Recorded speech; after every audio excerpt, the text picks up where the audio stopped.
et certains malades vont faire des poussées encore poussières, parce qu'il y a un rebond en immunité. C'est pour ça que démarrer le thyroïde, c'est une vraie décision qui engage.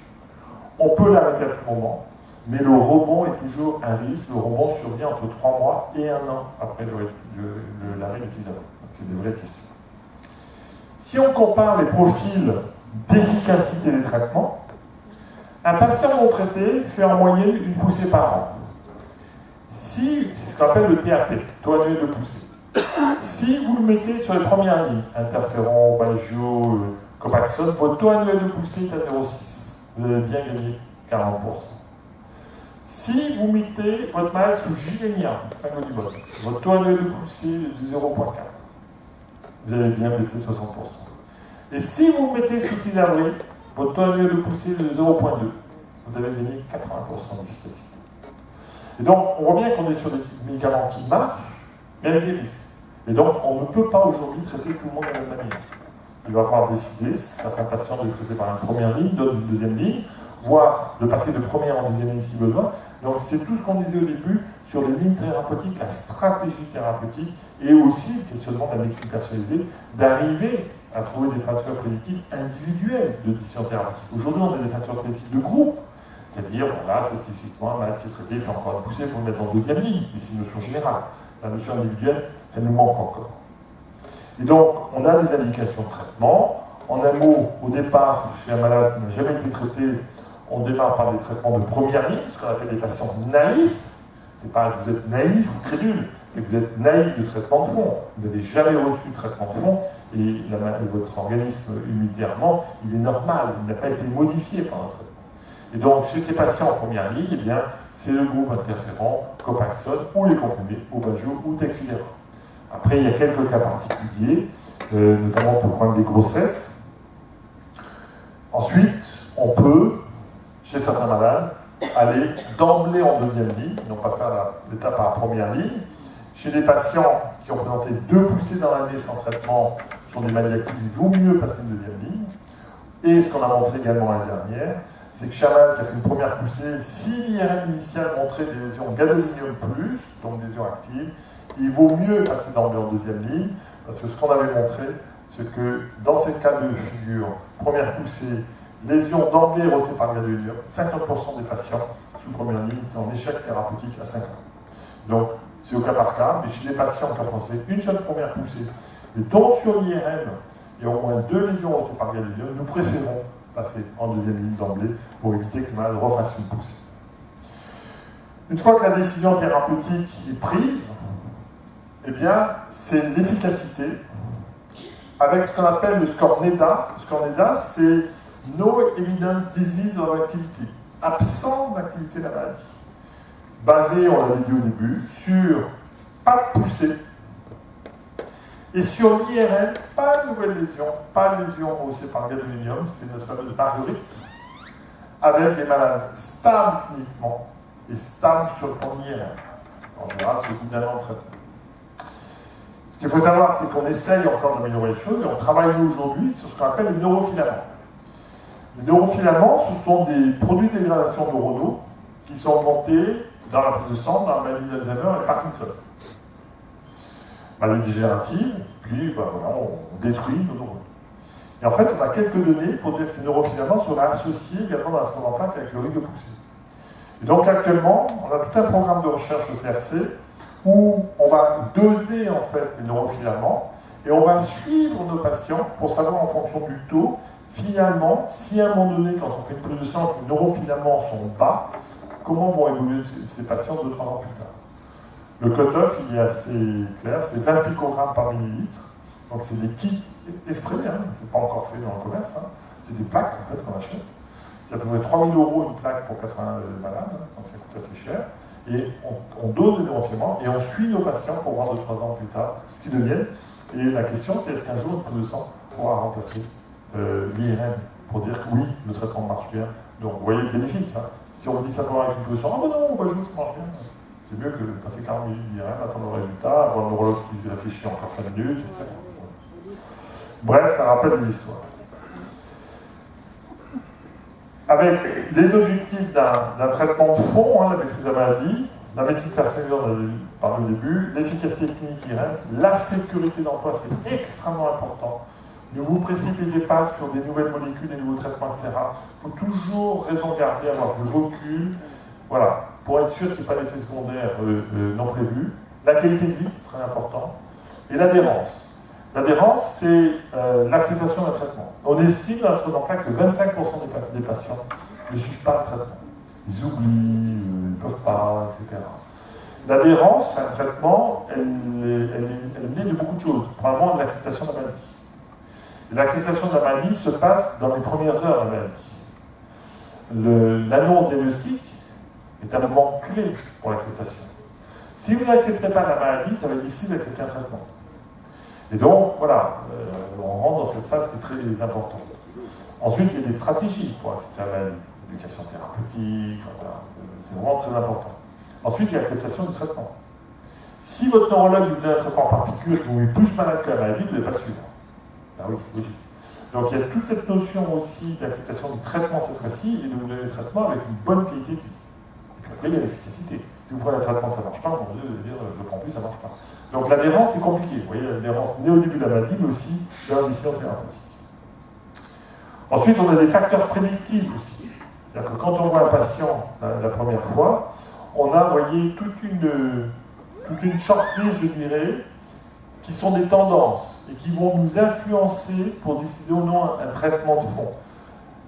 En gros, une femme jeune de 22 ans qui a fait une poussée visuelle, qui a 3 lésions d'IRM cérébrale, qui l'année suivante ne s'est pas poussée, est un meilleur pronostic qu'un homme de 35 ans qui fait un déficit de la jambe avec déjà beaucoup de lésions d'IRM. Et donc, notre stratégie ne va pas être la même. Une patiente jeune diagnostiquée avec plutôt une bonne tendance, parfois on ne les traite pas. Alors, parfois on ne peut pas les traiter, on les suit en IRM, mais on ne peut pas les traiter. Par contre, un malade qui a fait un déficit important, il y a quelques séquelles, on va lui vraiment démarrer un traitement de fond pour éviter de refaire des poussées. Donc ça, c'est les facteurs pronostiques de la maladie. Je passe sur les traitements deuxièmes. Ensuite, on a des traitements considérés comme troisième ligne.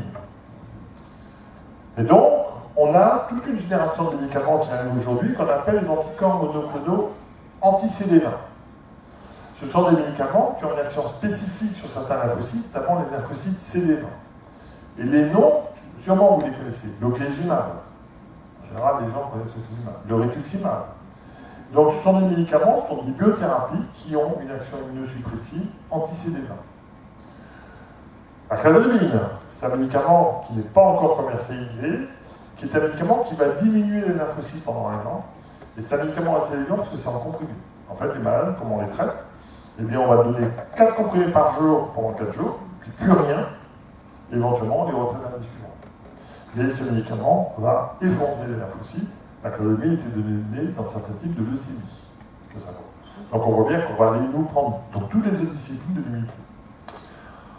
Ensuite, vous avez un médicament ici avec une grosse barre jaune, hein, c'est la ligne continue sur la route qu'on ne peut pas franchir, et un nom en rouge derrière, c'est daclizumab.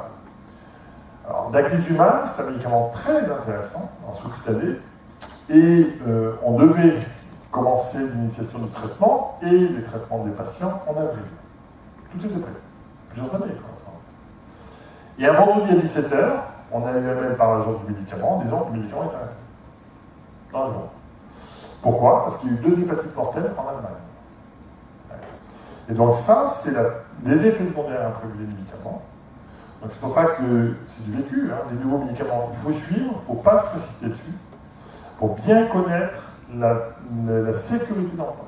Et donc aujourd'hui, le daclizumab n'existera jamais dans ce plan d'emploi, car les autorités de santé, donc là c'est même pas français, hein, c'est européen, ont évalué le bénéfice sur la maladie par rapport au risque médical et ont estimé que c'était en défaveur d'un bénéfice.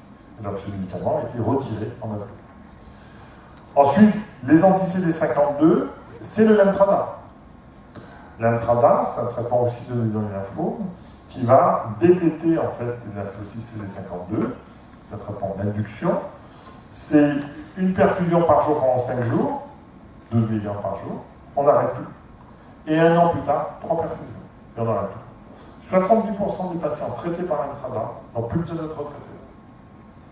Mais ces traitements avec des risques, il y a 30% de disease immunitaires, thyroïde, diabète, prise de sang.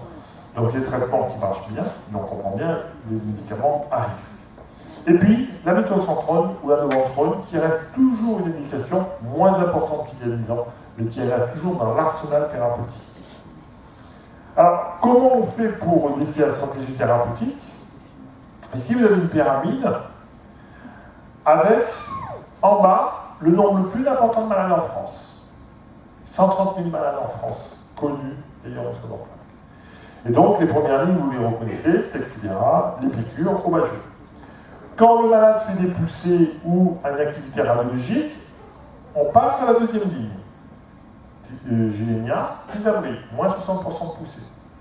Quand le malade continue à faire des poussées, on passe au Lemtrada et à l'ocrelizumab ou rituximab. Et puis, il y a d'autres molécules, il y a l'Imurel, le 7,7, l'Endoxan. Et puis, certains malades, c'est la greffe. Donc, on a un projet actuellement français d'autogreffe de moelle. C'est des autogreffes, ce n'est pas des allogreffes. Ça, c'est extrêmement important, c'est-à-dire qu'on va vous greffer votre propre moelle. Comment on fait en pratique?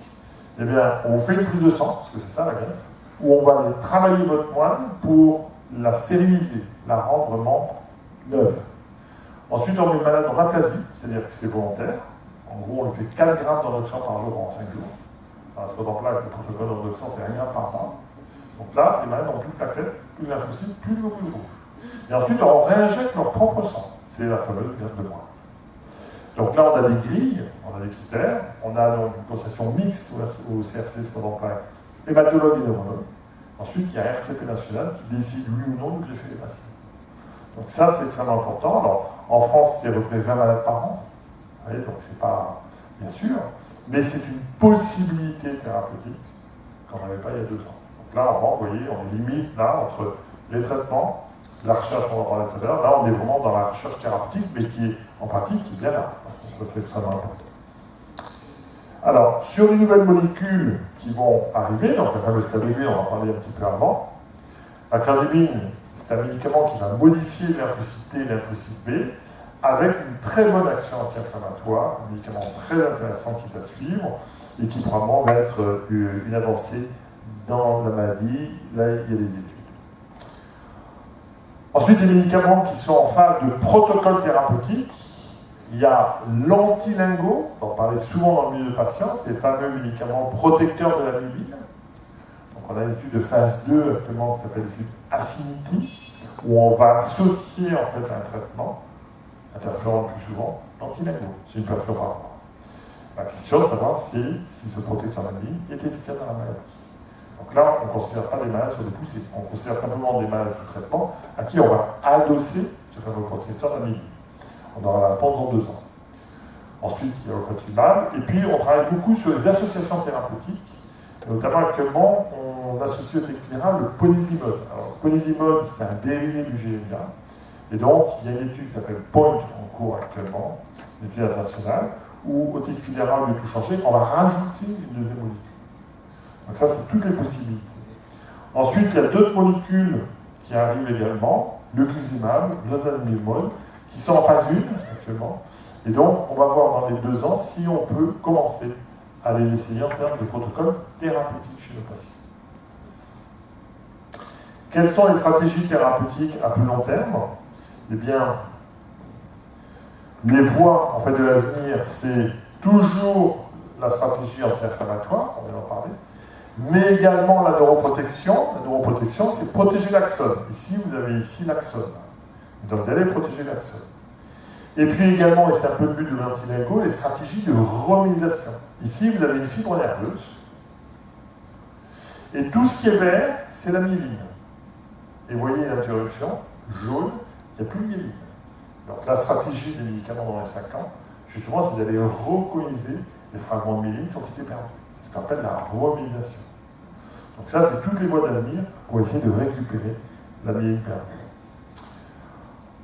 Je passe sur le pistimab. Pareil. Ensuite, il y a d'autres médicaments qui sont en cours de test. Vous verrez passer les noms. C'est l'Idibulas. L'Idibulas, c'est un antirécepteur lymphocytaire. Et donc, on commence à avoir des données à 6 mois d'efficacité thérapeutique dans la maladie. On en est loin aujourd'hui. On est dans les phases 1, on va voir d'ici un an s'il va y avoir un essai thérapeutique chez l'homme. Un médicament dont vous avez parlé dans le milieu des patients, qui est la clémastine. Clémastine, c'est un anti-allergique. Alors, il y a eu une étude cette année qui a montré un bénéfice très faible, la clémastine.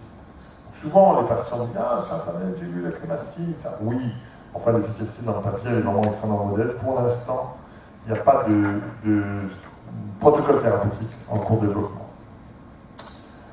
D'autres molécules, le sécunimab, qui est aussi un anticorps nucléaire antilymphocytaire, qui est l'étanercept, qui en fait est un anti-IL-17 qui est donné dans le psoriasis, donné dans la spondylite ankylosante. Et actuellement, la question de savoir si ça marche dans la maladie. Les interleukines, ce sont des relais d'inflammation des lymphocytes. Donc il y a beaucoup de médicaments actuellement testés. Donc là, on ne travaille pas sur les lymphocytes, on travaille sur ce que secrètent les lymphocytes, qui sont les interleukines. Il y a les anti-IL-6, anti-IL-10, anti-IL-17. Ce sont des interleukines qui sont actifs de l'inflammation. Donc on va essayer d'agir, si vous voulez, sur ces cellules d'inflammation. La greffe, on vient d'en parler, avec la conception d'autogreffe. Mais on peut avoir d'autres situations tout à fait innovantes, qui est la désescalade. Est-ce qu'on peut sortir d'un traitement de fond de la maladie? Très peu de données là-dessus. Parce que finalement, au bout de 20-25 ans de traitement, de maladie, les malades, ils ont eu 10-12 traitements de fond. Et donc, on peut sortir d'un traitement de fond de la maladie. Quand on démarre un traitement à la sclérose en plaques, ce n'est pas un traitement à vie, c'est le plus longtemps. Ça veut dire quoi le plus longtemps? Tant que ça marche, et tant que c'est bien supporté. Et à un moment donné, il y aura un facteur limitant. Les piqûres, au bout de 5-6 ans, les maladies, il y a un épuisement thérapeutique. Il va falloir trouver autre chose. Donc oui, on peut sortir. Ce qu'on recommande, c'est au moins 5 ans sans pousser, sans modification radiologique. Nous, au CRC, on demande 10 ans. Et on met l'âge également. C'est-à-dire que 10 ans sans pousser, sans modification de sous traitement.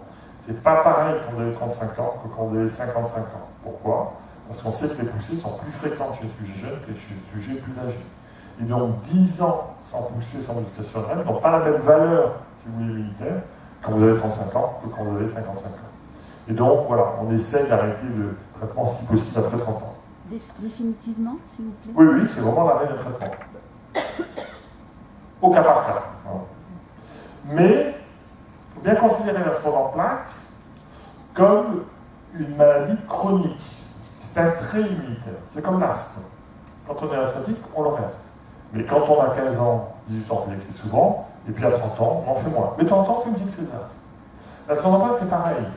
C'est un trait immunitaire. À partir du moment où on a une sclérose en plaques, c'est un trait immunitaire qu'on garde définitivement. Mais ce qui va changer, c'est l'expressivité de la maladie.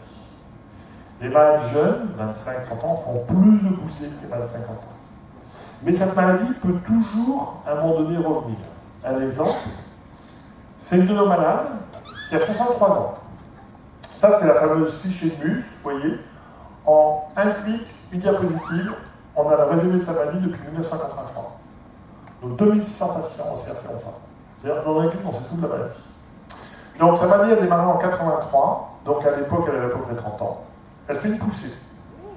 Puis si vous suivez ici, elle refait une poussée, peut-être sur 2000. Donc elle a eu 17 ans sans poussée. Bon. Donc il m'a dit, vous la mettrez très peu active. Bon. Après, elle va refaire une poussée sur l'année 2006. Et là, on dit, allez, il faut démarrer un traitement. Donc à l'époque, elle avait à peu près 52 ans. Allez, on prend un traitement de première ligne, abonnez que c'est pas dangereux. Bon. Et puis, on arrive à peu près à 8 ans de traitement. Elle vient nous voir en disant, monsieur, j'ai piqûre, j'en ai assez. 8 ans de piqûre. J'en ai assez. Donc on fait l'IRM, ça ne bouge pas. Donc elle avait 62 ans. Et puis, d'un commun accord, on dit, allez, on arrête le traitement de fond. Et qu'est-ce qui s'est passé, en fait, l'année suivante, en 2016? Une poussée, avec ici une mini qui est apparue. Et donc, à 64 ans, elle a refait une poussée. Sur une maladie très peu d'actifs. Et donc, c'est extrêmement symbolique, cette malade. C'est-à-dire qu'on est dans toutes les bonnes configurations d'une vraie sclérose en plaques peu expressive, mais qui de temps en temps peut refaire une poussée. Et c'est pour ça que nos patients qui vont très bien, quel que soit leur âge, au moins une fois par an, on les voit. Au moins une fois par an. On ne laisse pas une sclérose en plaques en disant « Bon, votre manier, vous ne voulez pas, je peux vous voir. » Non, un patient sclérose en plaques, comme l'expressivité de la maladie est toujours sous-jacente, même si il y a des maladies peu évolutives qu'on doit suivre l'orientation, c'est un malade qu'on doit suivre au long cours tout le temps. C'est toujours un risque de nouvel événement. Deuxième forme, les formes progressives. On a vu les formes à pousser, les attaques, on a vu les stratégies thérapeutiques, etc. Les formes progressives, c'est les formes les plus difficiles à traiter. Parce que c'est l'axone. Et donc là, on a beaucoup de moyens anti-inflammatoires que dans les formes immunitaires. Deux possibilités thérapeutiques, la biotine, qui est une vitamine donnée à forte dose, la fameuse vitamine H, 3 comprimés par jour, et qui a été montrée comme efficace dans la maladie, avec en gros une diminution dans les formes progressives de 20% du handicap à 18 mois. Donc la biotine a un bénéfice et une forme progressive. Quand il y a une évolution, on les traite par biotine. Il n'y a pas beaucoup de risques. Deuxième médicament, c'est l'ocrelizumab. C'est l'anticorps endocrinien anti-CD20. Et ce qui a été montré, c'est l'étude Oratorio, c'est que si vous traitez les patients par ocrelizumab, vous allez avoir donc une diminution du handicap à 2 ans par rapport au groupe non traité. On va diminuer de 24% le risque de handicap. Avec, en un mot, une perfusion une fois, une perfusion 15 jours après, puis ensuite 2 fois par an. Donc, ces anticorps monoclonaux anti-CD20, vous avez l'ocrelizumab, le rituximab, ce sont les mêmes. En fait. Et donc, aujourd'hui, un patient qui a une forme progressive et qui continue à s'aggraver, on lui propose de traiter par des anticorps monoclonaux anti-CD20, et donc l'ocrelizumab ou le rituximab. Je passe sur le process, et puis sachez simplement que les formes pédiatriques, les choses ont beaucoup avancé, puisqu'aujourd'hui, les formes pédiatriques, on les gère avec les neuropédiatres, eh bien, les traitements sont similaires aux formes de l'adulte. Et ce qui est intéressant également, c'est que dans les formes pédiatriques, le pronostic est meilleur que dans la forme de l'adulte. Or, on aurait intuitivement dû penser que si la maladie démarre jeune, la maladie va être à risque, en fait, 30 ans plus tard, mais pas du tout. Le fait de démarrer vers